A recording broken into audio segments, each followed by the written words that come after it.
Hi, I'm Clara, and today's story will take you on a journey of betrayal and sweet revenge. If you love justice served cold, hit like, subscribe, and stay until the end. You won't believe how one document changed everything. I remember the smell of motor oil and coffee in my father's office like a memory tattooed to my skin. The building was a low brick thing on the corner of Main and 7th, the kind of place that had a nameplate on the door and a receptionist who knew everyone's birthdays. My father, Martin Hale, had built Hale Manufacturing from a one-room garage into a regional company that made parts for heavy machinery. He had calloused hands, a laugh that filled a room, and a stubborn belief that work and honesty were the same thing. When my mother died, Dad kept going. He worked harder, not to forget her, but because he believed the company was a promise, to employees, to clients, to the life they'd built. I grew up in that rhythm. Summer internships sweeping floors, late nights in the office learning spreadsheets, the smell of metal and the hum of machines as a lullaby. I thought I knew the company, like I knew my father's face. Then he met her. Her name was Evelyn. She had a smile that could be measured in degrees of charm and a wardrobe that suggested she belonged in a different zip code. She moved into our lives like a warm front, soft words, dinners, and a hand that rested on my father's shoulder in a way that made him lighter. At first, I wanted to like her. I wanted my father to be happy. But the small things started to add up. The way she rearranged his office, the way she asked about the company's books with a curiosity that felt like a probe. The first real alarm came at a holiday dinner. Evelyn laughed at a joke about old-fashioned loyalty and then said, casually, "You know, Martin, businesses are assets. They're meant to be optimized." My father smiled, the way he always did when he didn't want to argue. I felt a coldness in my chest I couldn't name. Optimized. The word sounded like a scalpel. Over the next year, Evelyn's influence grew. She suggested new accountants, modern legal counsel, and a younger CEO candidate who understood market dynamics. She started attending board meetings. She started signing off on small things. My father, who trusted people until they proved him wrong, let her in. He loved her. He wanted to believe she loved him back. Then the calls started. Late-night whispers between Evelyn and a man I'd never met. Meetings at a downtown law firm. A flurry of paperwork that arrived like a storm. Transfer agreements, valuation reports, and a document that would later be called the final sale. I remember the day the sale closed because the sky was the same color as the ink on the contract, flat, indifferent. The company was sold for $14 million. The press release called it a strategic acquisition. Evelyn posted a photo of champagne flutes and a smile that looked like a victory. I was not in the room when the papers were signed. My father had told me he trusted the board to handle the sale. He said it was the right move for the company's future.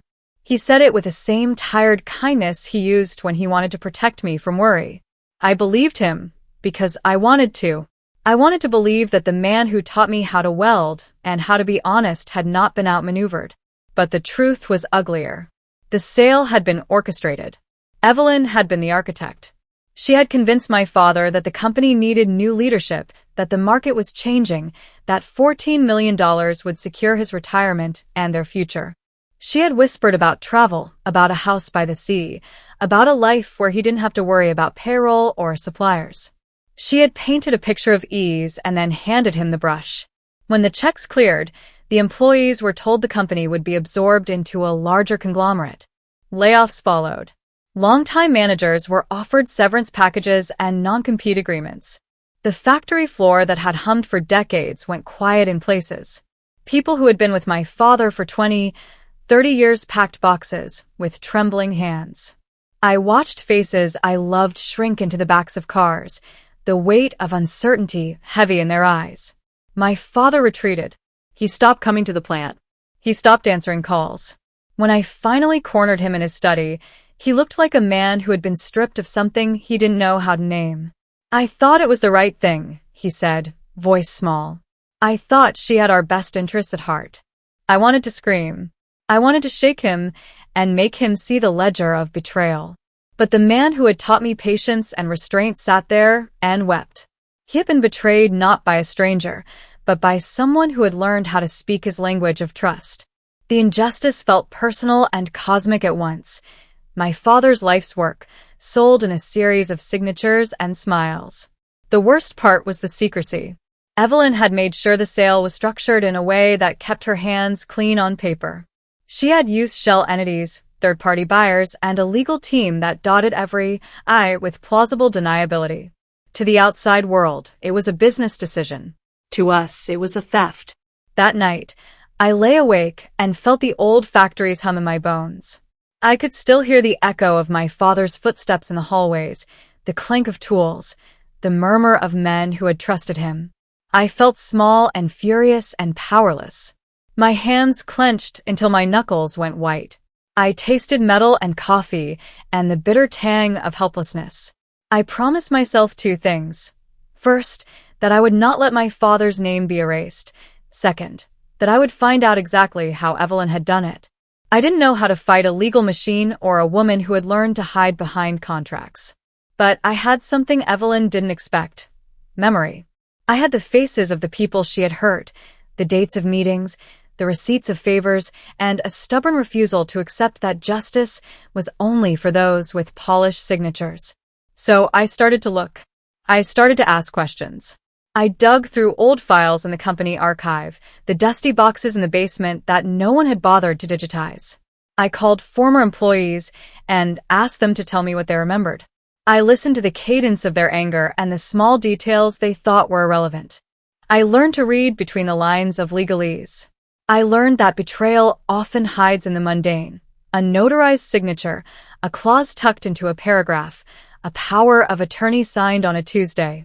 And then I found a hint, a reference in an old board memo to a contingent authorization that sounded like a bureaucratic footnote but felt like a thread. It mentioned a document that could transfer certain rights under specific conditions. I felt a pulse of hope.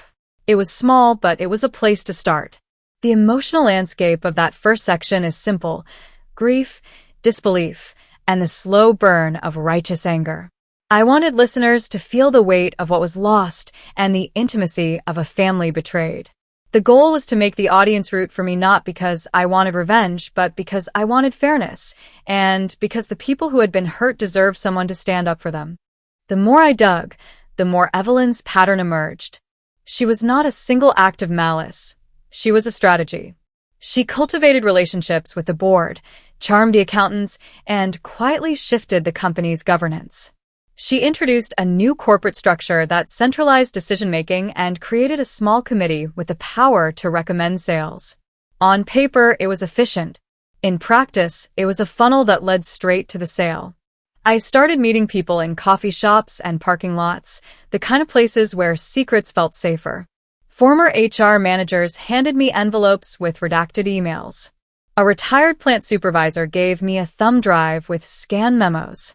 Each piece was a shard of glass that, when held up to the light, reflected a different angle of the same betrayal.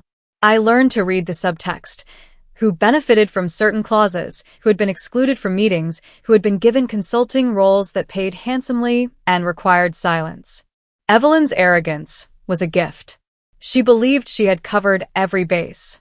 She believed that money and legal counsel could erase the past. She underestimated the human element, the stubbornness of people who had been there from the beginning, the small acts of loyalty that don't show up on balance sheets. She underestimated me. There were nights when I wanted to give up. I would sit in my car outside the old factory and watch the lights go out one by one. The silence pressed against the glass. I felt the old helplessness return like a tide. But then someone would call, a former employee who remembered a meeting, a vendor who had been cut off, and the tide would pull back. Each call was a reminder that I wasn't alone. I started to build a case. Not a legal case at first, but a narrative. I needed to show motive, opportunity, and a thread that connected Evelyn to the sale. I mapped timelines on a whiteboard in my kitchen, using colored markers like a detective. I labeled meetings, phone calls, and transfers. I traced the flow of money through shell companies and found a pattern. A consulting firm that had been paid large sums in the months leading up to the sale, a firm that, when I dug deeper, had Evelyn's initials in its registration documents. That discovery felt like a small explosion. I sat on the floor and laughed until I cried. It was vindication and fear all at once. If I could prove that Evelyn had orchestrated payments to entities she controlled, I could show intent. Intent would change everything. It would turn a business decision into a calculated betrayal. But proving intent required more than paper. It required a document that tied Evelyn directly to the sale in a way that couldn't be explained away. I needed a smoking gun. I needed something that would make the board's lawyers squirm. I started to play a dangerous game. I attended shareholder meetings under the guise of a concerned family member. I asked questions that sounded naive, but were designed to elicit specifics. I befriended a junior paralegal at the law firm that had handled the sale, offering coffee and conversation in exchange for small, seemingly innocuous details. I learned to listen for the pauses, the words people didn't say. One night, the paralegal slipped. We were standing by the courthouse steps, the air sharp with winter, and she mentioned a document she'd seen while scanning files, a limited power of attorney that had been executed months before the sale. She said it like it was nothing. I felt my stomach drop. A power of attorney could grant someone the authority to act on behalf of another, to sign documents, to approve transfers. If Evelyn had a power of attorney, she could have legally signed away my father's interests without him fully understanding the implications. I asked questions until she clammed up. She apologized and said she shouldn't have said anything. But the seed was planted. I had a lead. The next weeks were a blur of subpoenas and quiet confrontations. I hired a private investigator with the money I had saved from summers on the factory floor. I learned how to read property records and corporate filings. I sat in a public records office and watched the clerk type names into a database until Evelyn's name appeared in a place I hadn't expected, as an authorized signatory on a document filed with the county clerk, dated 3 months before the sale. My hands shook when I held the copy. It was a limited power of attorney, notarized and stamped. The language was precise, for the purpose of executing transactions related to the sale, transfer, and disposition of assets of Hale Manufacturing. It was the kind of sentence that could be written by someone who wanted to make sure their tracks were covered. It was also the kind of sentence that, in the wrong hands, could be a weapon. I felt a rush of triumph and a cold fear. If I took this to my father, he might crumble. If I took it to the board, they might stonewall. If I took it to the press, Evelyn would spin a story about a loving partner acting in good faith. I needed a plan that would expose the truth and protect my father's dignity. So I did something risky. I confronted Evelyn directly. I invited her to lunch under the pretense of wanting to understand the sale. She arrived in a silk blouse and a smile that had been practiced in mirrors. She sat across from me and ordered a salad like she was choosing the lightest weapon. I kept my voice steady. "Why did you get a power of attorney?" I asked. She blinked, then laughed softly. "Clara, you're being dramatic. I was helping your father. He trusted me to handle things when he was tired. It was practical." "Did he understand what he was signing?" I asked. Her smile hardened. "He's a grown man. He knows what he's doing." The conversation felt like a chess match. She deflected, minimized, and then tried to make me feel small for questioning her motives. Her cruelty was not loud, it was surgical. She used condescension like a scalpel.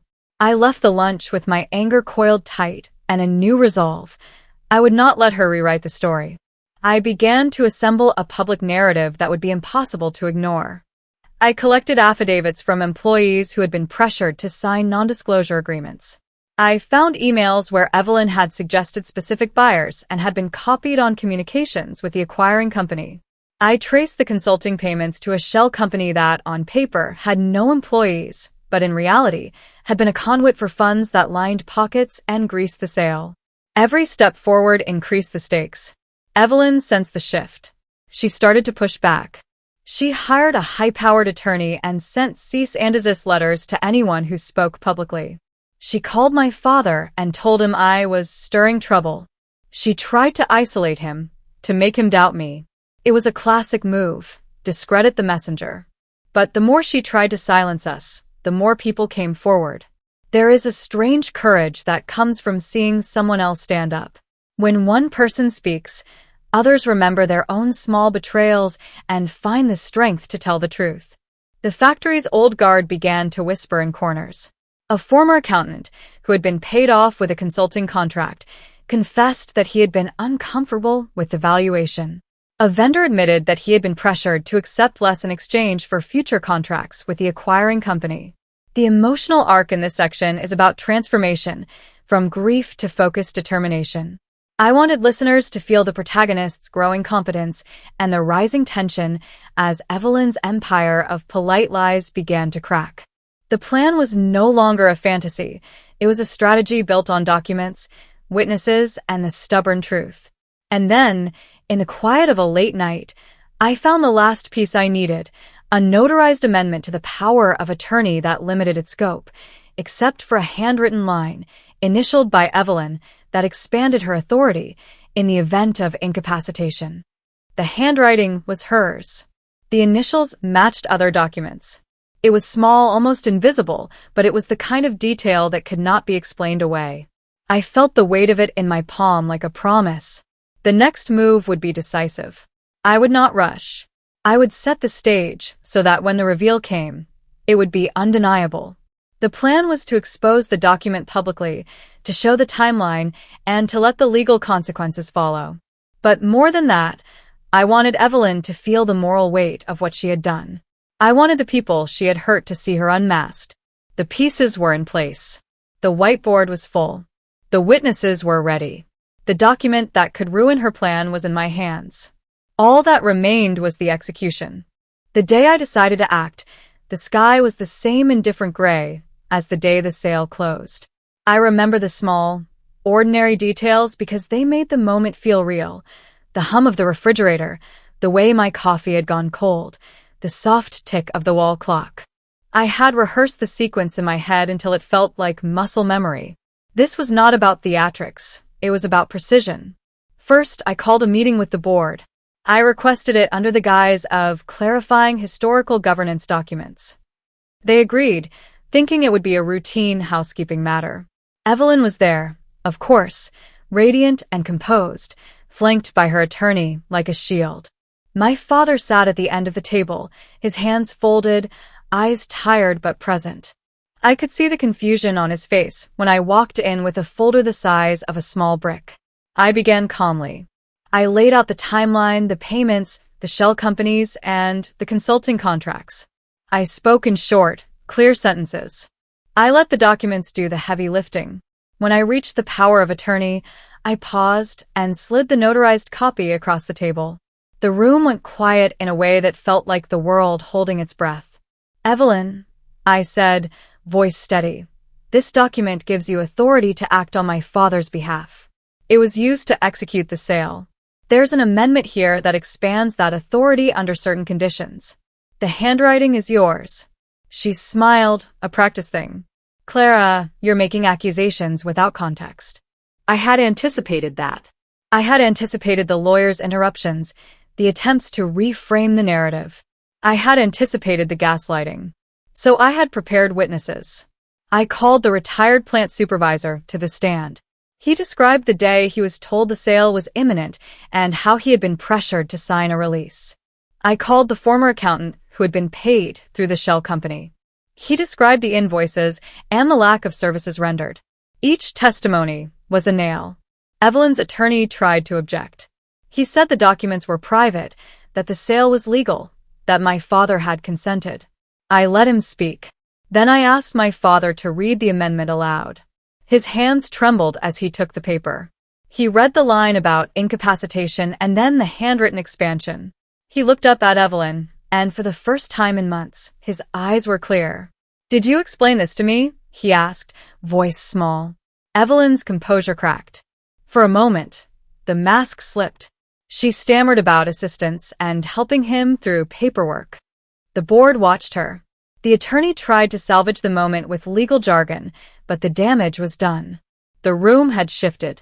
What had been a business transaction now looked like a betrayal dressed in legalese. I had one more move.